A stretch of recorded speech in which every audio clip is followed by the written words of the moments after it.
Hello and welcome back to another week of Real Talk. You're listening to WHIP, Philly's #1 college radio station.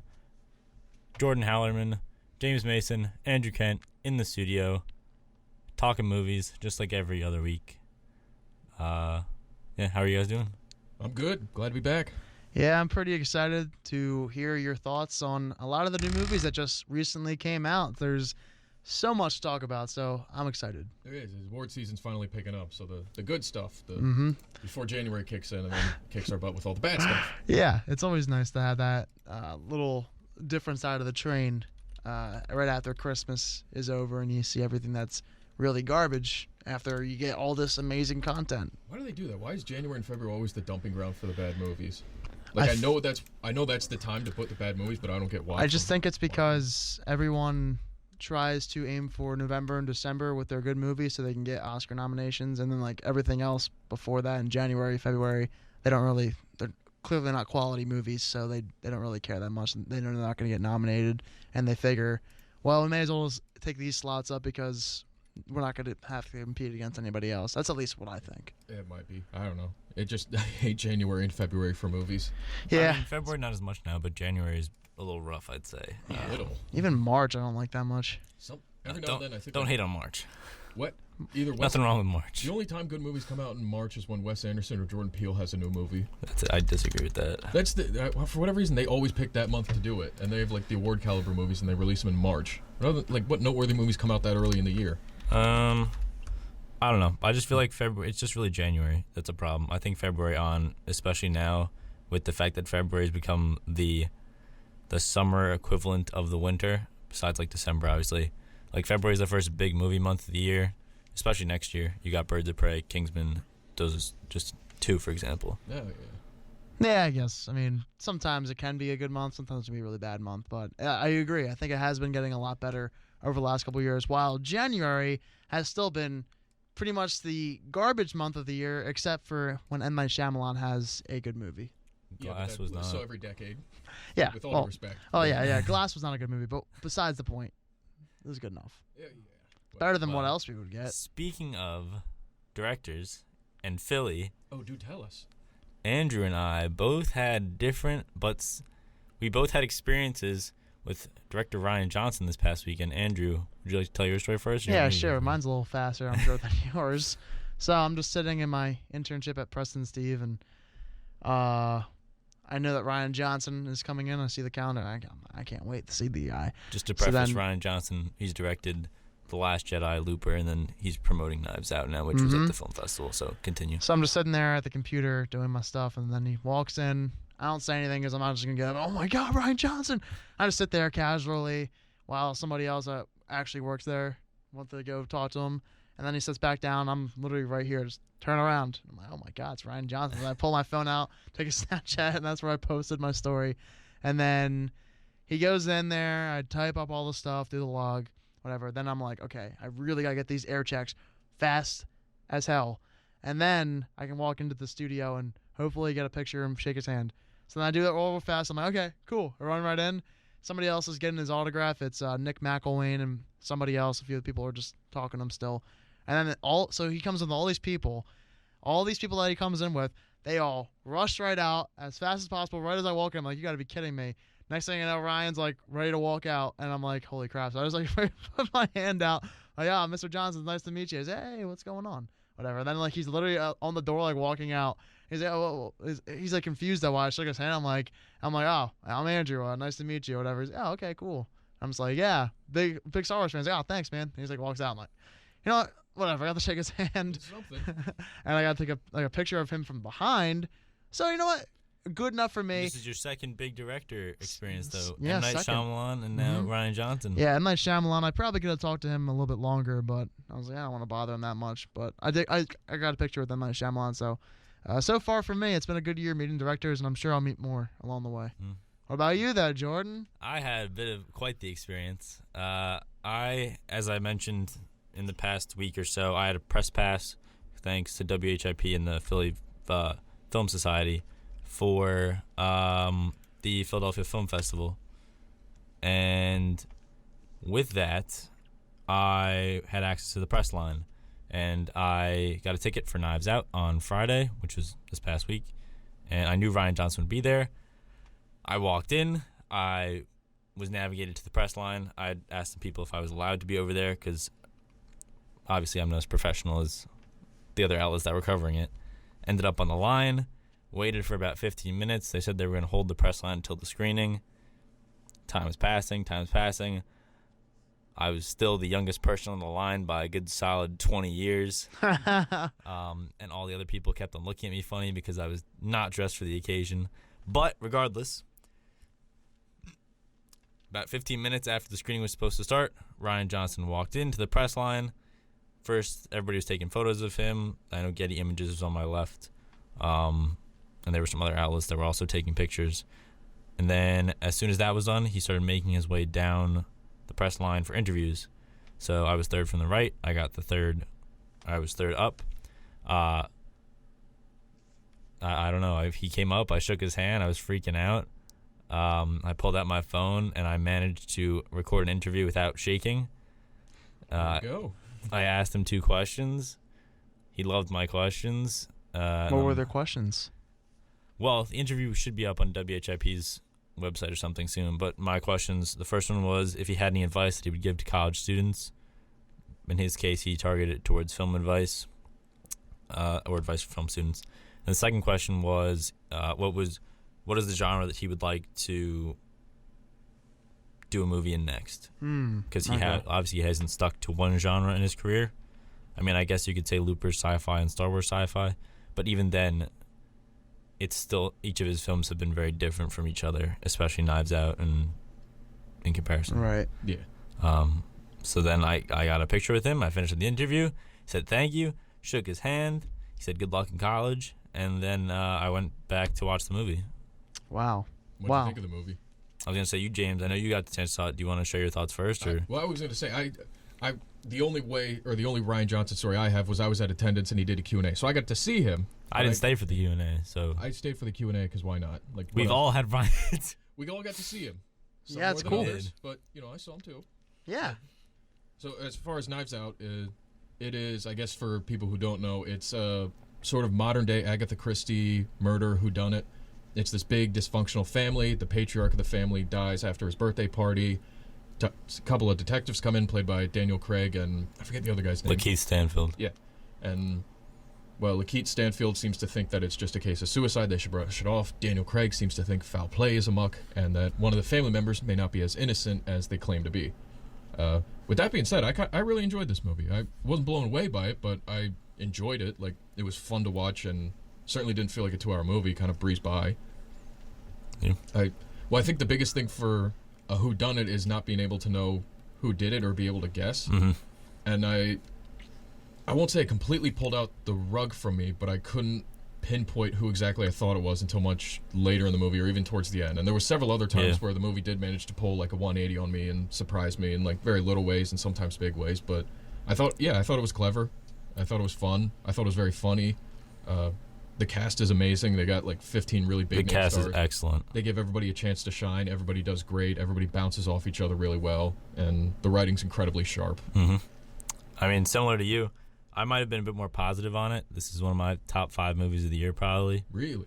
I do want to see it again when I'm not, I feel like, in a biased perspective, because I don't know if my adrenaline high from like the everything leading up to seeing it like affected my enjoyment of the movie per se. Yeah. Regardless, though, as you mentioned, it's really funny. The cast is excellent. The writing is really sharp. The mystery itself, I thought, was a little more predictable than I was expecting, except towards the end when they managed to shift it in a direction where it's not as predictable. I think some of the stuff in the middle you can see coming, but then towards the end they sort of start to move away from it being too obvious.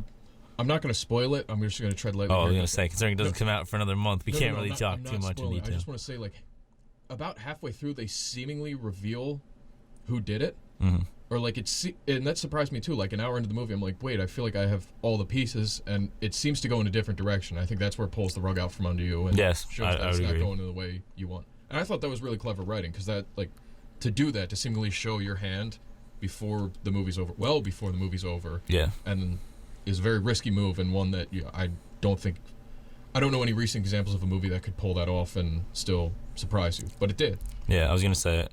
Without going too much into the plot, I think this is one of the few movies that I've seen recently, like, where it could be watched by anyone and anyone can enjoy it. I think that it's a movie that's made for, like, the Thanksgiving holiday. That's what I was gonna say. Actually, it is such a Thanksgiving. Where you take your family to the movies, and everybody has something that they can get out of it, but everyone will walk out satisfied. And I can't say that about some of the movies that I've seen recently, where you could take anybody and they would still get something out of it. So I hope Lighthouse appeals to all ages. Oh no, I don't know. No, we'll get into that. that. It doesn't. We'll get into that next segment, but I really hope it does well at the box office, just for the fact that I think Rian Johnson did a really good job in terms of directing and writing and producing, was what he did for this movie. But also the fact that you don't really get a lot of movies like this nowadays, especially with this budget. And with that kind of a cast, like, yep. You never see Daniel Craig in a movie that isn't James Bond, so it's kind of nice to see. Well, I mean, him Logan Lucky. Yeah, well, I was gonna say the only time outside of it was when he has to have a Kentucky accent, which I love. I love his Southern accent. But yeah, I mean, I hope it is obviously doing well with the critics. They keep on advertising 99% on Rotten Tomatoes, and I don't see it going down too much. If I had to guess, I'd say it might rest around 92 or 95. I was going to say, it's gonna go down, but it'll still say. I think it'll still say very high, just because of the fact that it's such a. Even if you don't love this movie, I guarantee that most, if not all, critics will be positive on it. Question. So where does this movie rank in terms of Rian Johnson movies? Well, I mean, he doesn't really have a lot of movies. He doesn't, but okay, but you could look at movies like Brick. You could look at. I haven't seen Brick. I've only seen parts of Looper, Last Jedi, and this. But I haven't seen Brick in a while. I saw Looper, Last Jedi, and it wasn't Brothers Grimm. Was that a second one, or Brothers Grimm, the Terry Gilliam one? He didn't do Brothers Grimm. Yeah, I don't think he did that something one. like that. Or he did something weird that never. Solomon, or he did something really weird I never heard of before. It was in between Brick and Looper. Let's see. Oh, the life of the world. The Brothers to come? Bloom. Brothers Bloom. Oh. Yeah, see, I'm right. He's directed 1, 2, 3, 4, 5. He did 5, and he also did the Breaking Bad episodes that were critically acclaimed. The greatest Breaking Bad episode ever made. 3, actually, he did. He did 3, but the one, Ozymandias, is like... Ozymandias. Is it Ozymandias, or... whatever. It's alright. You're good. I only know because of Watchmen. Well, I thought they... That TV show, by the way, excellent so far. Is the show good? Yes. I read the comic book, watched the Zack Snyder movie, and I liked it. I don't hate it as much as everyone else, but I was nervous about the TV show. No, TV show's only in the second episode now, but it's really good. That's good. Well, I also like, what's his name?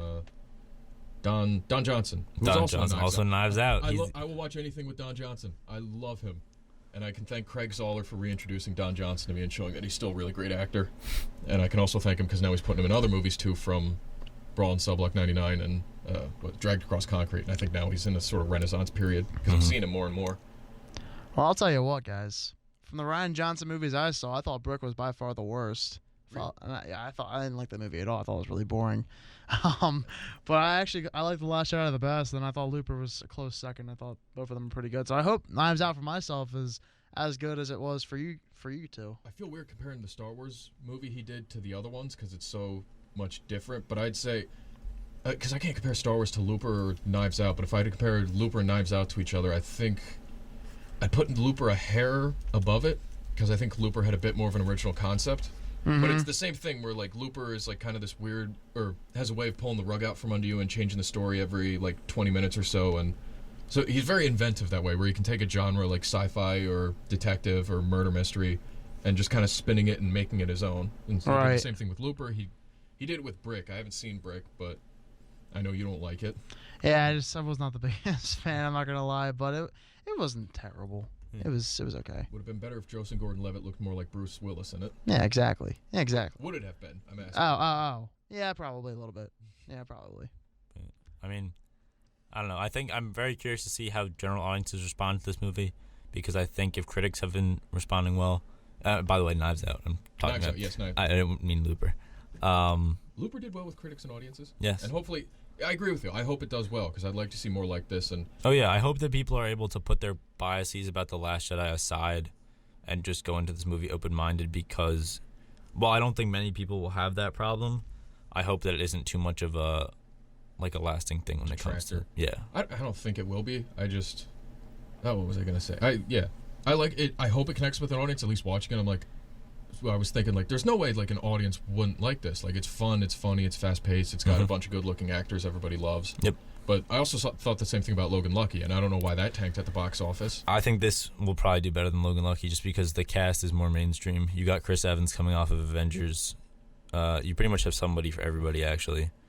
Yeah. Between him, Jamie Lee Curtis, Catherine Langford isn't Michael Shannon. There's one actor or actress that anybody can recognize, if not more than one. So they even every now and then they have a bit cameo from a smaller character actor. The famous one was M. Emmett Walsh, but I thought there was another guy who kind of Frank Oz was in it. Yeah, and I didn't recognize that was Frank Oz, but he's obviously wasn't doing a puppet. But yes, without going too much further, because I don't want to ruin it, considering it's only a few weeks out. Yeah. Go see this movie if you can. I think we both recommend it. Yeah, we both give it a recommendation. There's going to be preview screenings, not really preview, they're early screenings on November 22nd, which is the week before Thanksgiving. And then it opens up wide on the 27th, I believe, which is the Wednesday of Thanksgiving weekend. So, yes. Right. I don't know if it'll be number one at the box office, Frozen 2, because that'll probably be huge. It's not beating Frozen 2 at the box office. But I do hope it does well over the weekend. And obviously, thank you to Rian Johnson for his time and coming to Philly. Thank you for coming to Philly, Ryan. We're going to take our first break of the evening. We'll be back in just a bit. We're listening to Real Talk on WHIP, Philly's #1 college radio station. Hello and welcome back to Real Talk on WHIP, Philly's #1 college radio station. Share your thoughts with us on social media at WHIP Radio.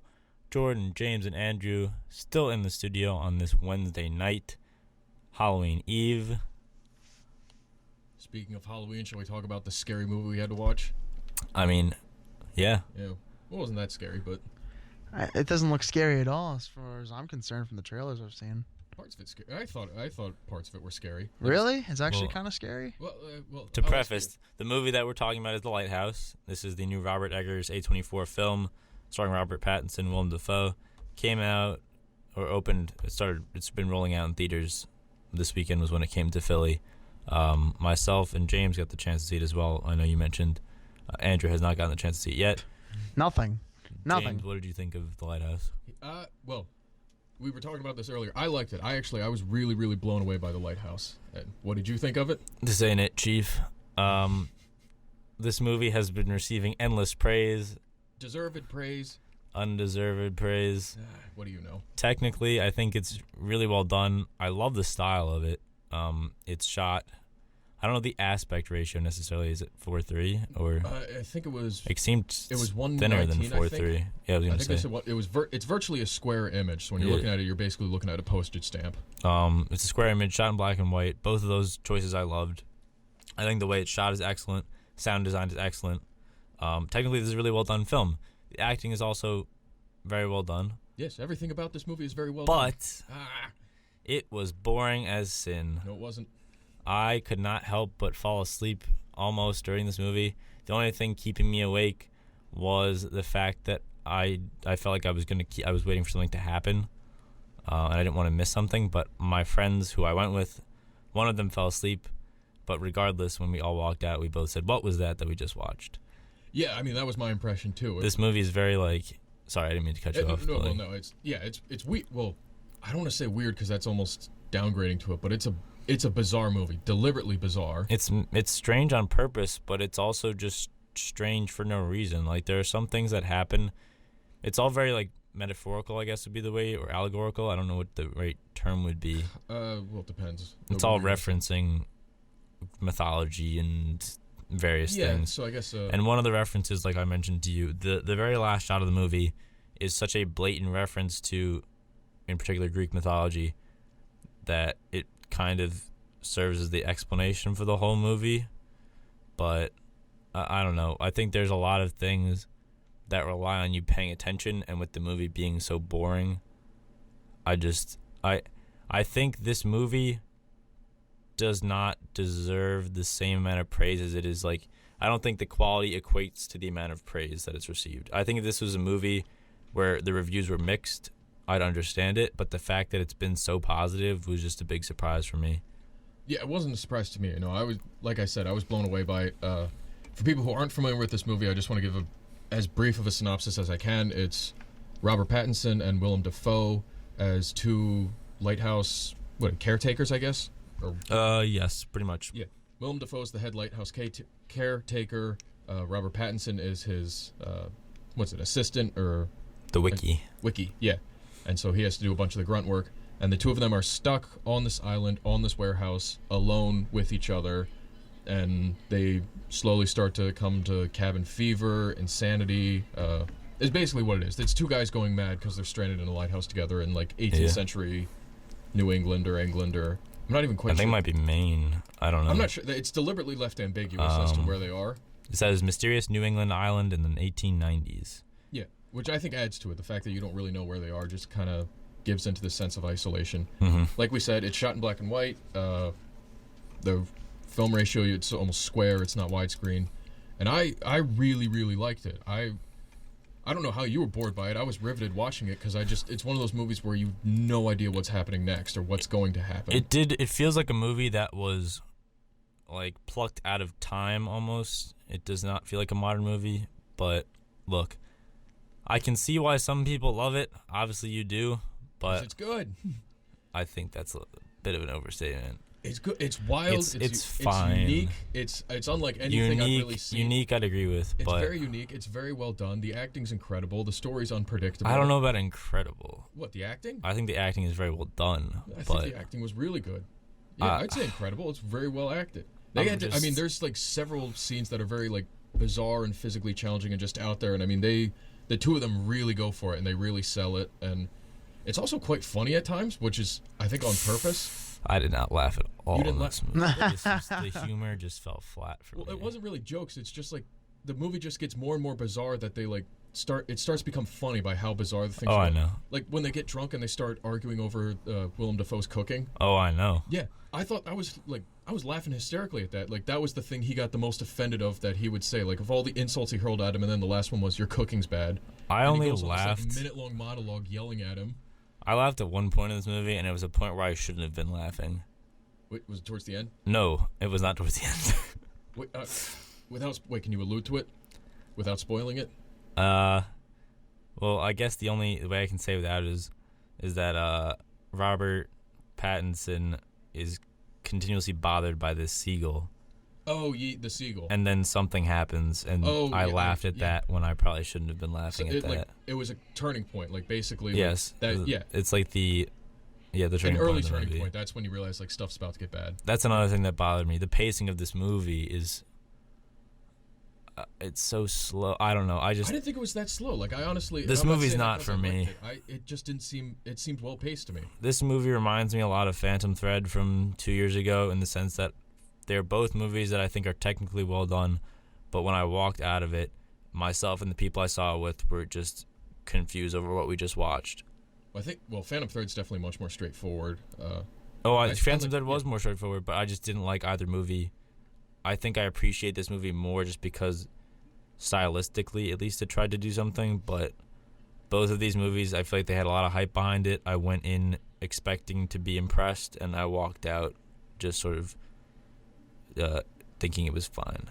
No, I was... Well, you were going to say something. Shut you out completely. Oh, no. So there's a couple movies that I always hear people say they're really boring when I thought they were really riveting and interesting and fun to watch and just overall thrilling. One of them was Annihilation from 2 years ago from the director of Ex Machina. Alex Garland, right? Yeah. I thought that movie was not boring at all and very intense, and I have it on 4K now.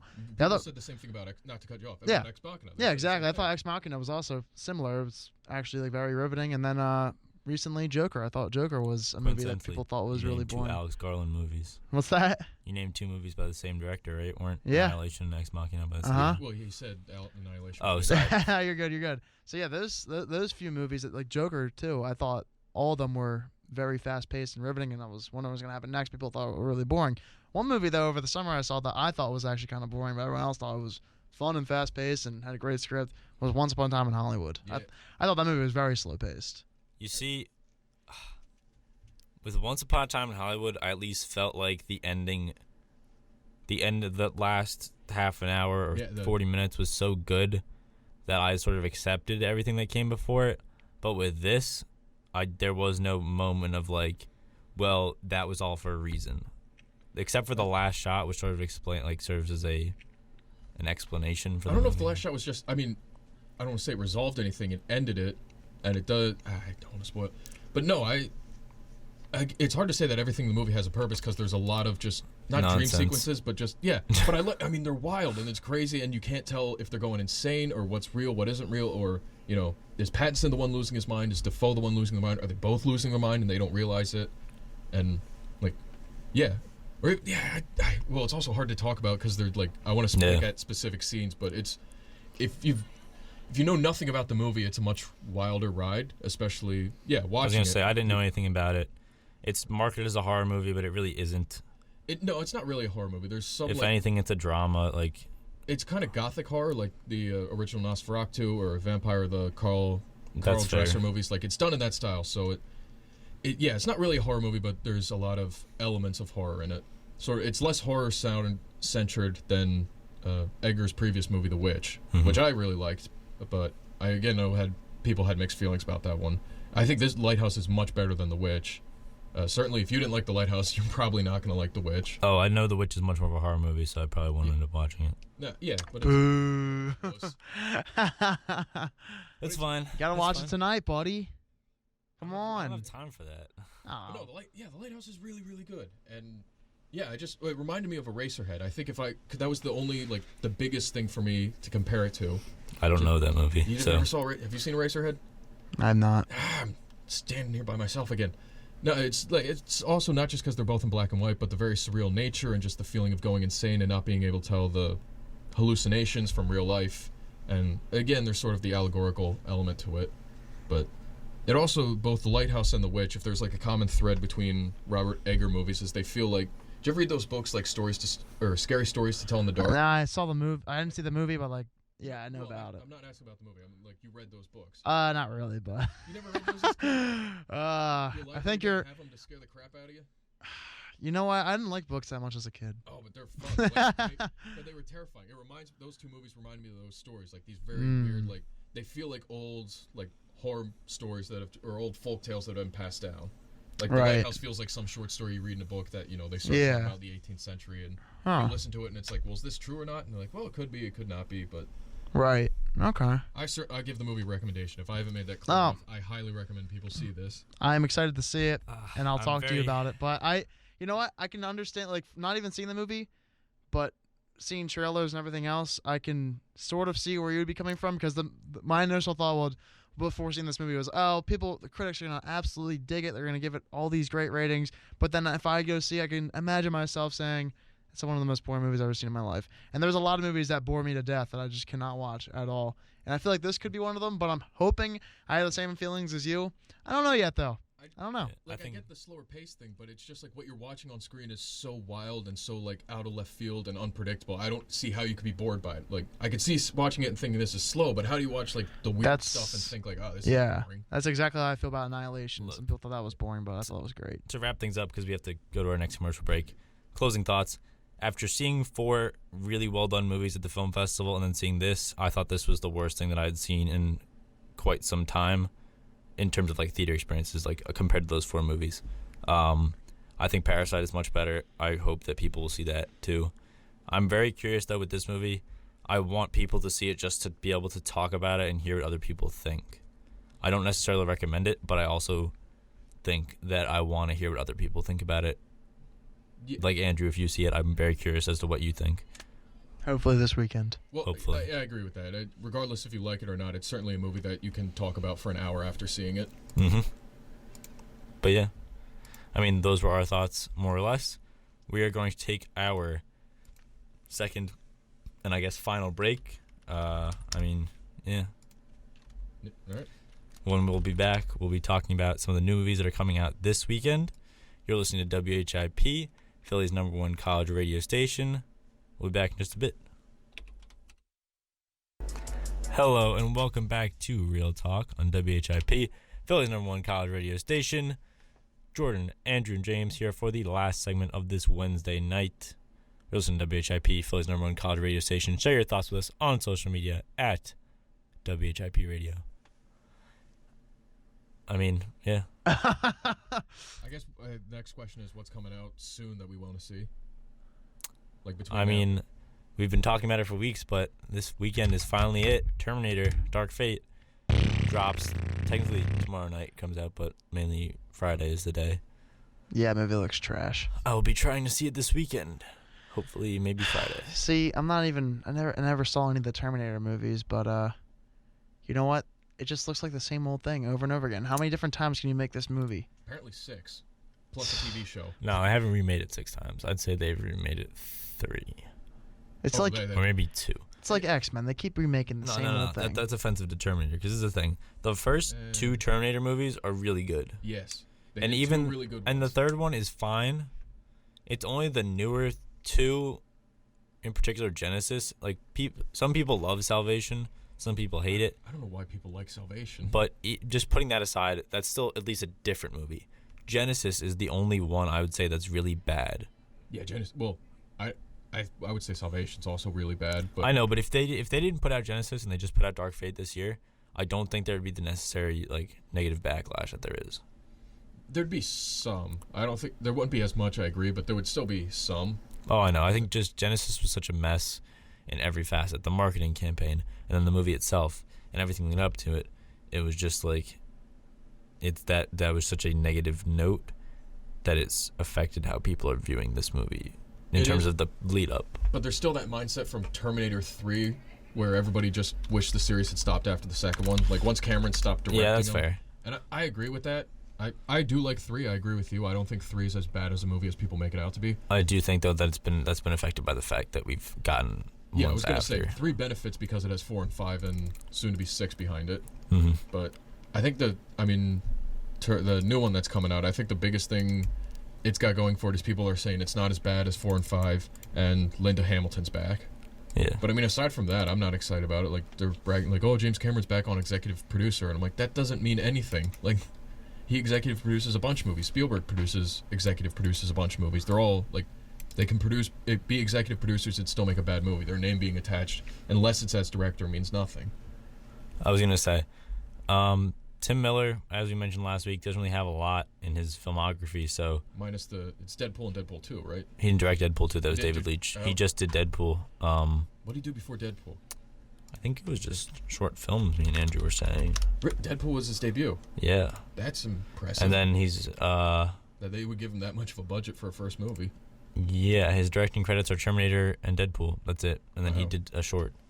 In terms of producing, he's producing the Sonic the Hedgehog movie that's coming out in November, which we still have not gotten another trailer for. Yeah, because they had to basically do the all the money in the world thing where they had to reshoot it because there was such a backlash. Yeah, they redid. Well, they didn't reshoot it. They just changed Sonic. But they still have to go through and update the animation. Oh yeah, but that's no small task. Yeah, it took a very long time.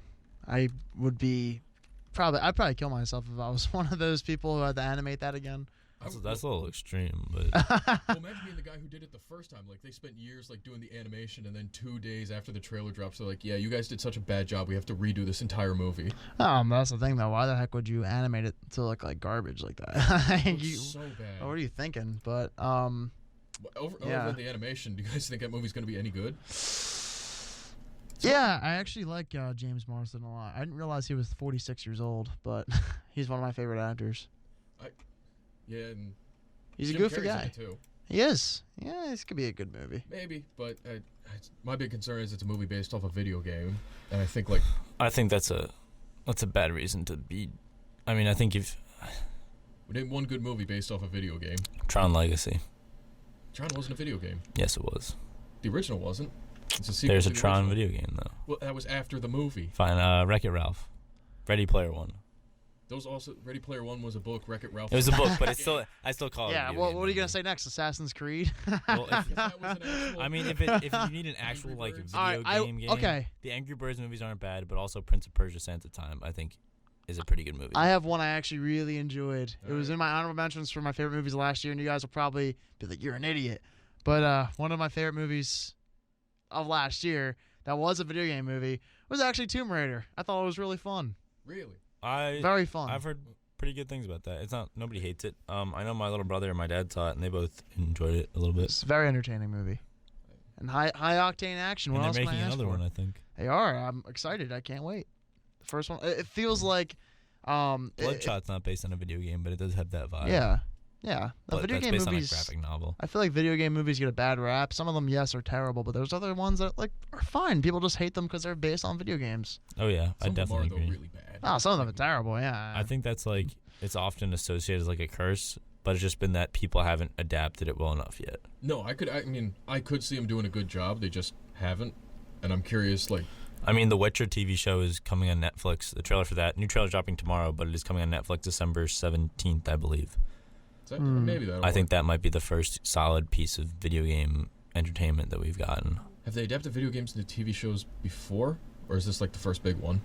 This is probably the first big one. All right, that might work better because I think that gives them more room to like explore characters and give them a bit more wiggle room. Because at least video games certain ones can be very broad with their story, and if you have to condense that into a 2-hour movie, you're screwing yourself. You can't do it.